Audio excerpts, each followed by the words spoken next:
ആണ് miracle fruit. Miracle fruit മിക്കവാറും എല്ലാവർക്കും അറിയാൻ സാധിക്കും. ഇതെൻ്റെ വീട്ടിലെ മിറക്കിൾ ഫ്രൂട്ടിൻ്റെ ചെടിയാണ്. മിറക്കിൾ ഫ്രൂട്ടിൻ്റെ പ്രത്യേകത എന്ന് പറയുന്നത്, നമ്മൾ ഈ പഴം കഴിച്ചു കഴിഞ്ഞാൽ ഒരു 3-4 മണിക്കൂർ വരെ നമ്മുടെ നാവിൽ പുളിയുള്ള എന്ത് സാധനം കഴിച്ചാലും മധുരമായിരിക്കും നമുക്ക് ടേസ്റ്റ് അറിയുക.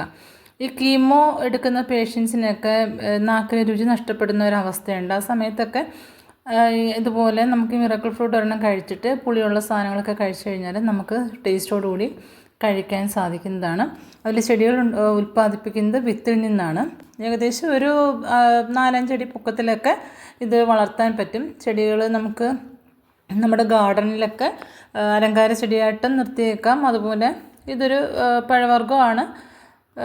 എല്ലാ കാലാവസ്ഥയിലും ഈ ചെടി വളരുന്നതാണ്. അതുപോലെ സീസണിലാണ്, എപ്പോഴും കായ ഉണ്ടാവാറില്ല. കായ പിടിച്ച് വരുന്ന സമയത്ത് പച്ച നിറമാണ്. അത് കഴിയുമ്പോഴത്തേക്ക് പഴുക്കുമ്പോഴത്തേക്ക് നല്ല റെഡിഷ് കളറാവും. വളരെ അട്രാക്റ്റീവായിട്ടുള്ള നല്ല ഭംഗിയുള്ളൊരു ഫ്രൂട്ടാണ്. അപ്പോൾ ഇത് എല്ലാ നഴ്സറികളിലും കിട്ടും. അതല്ലെന്നുണ്ടെങ്കിൽ എവിടെയെങ്കിലും ഈ ചെടികളുള്ളിടത്തു നിന്ന് അതിൻ്റെ തണ്ടൊടിച്ച് വെച്ചാലും അതിനകത്തുനിന്ന് വേരിറങ്ങി തൈകൾ ഉൽപ്പാദിപ്പിക്കാനായിട്ട് കഴിയും.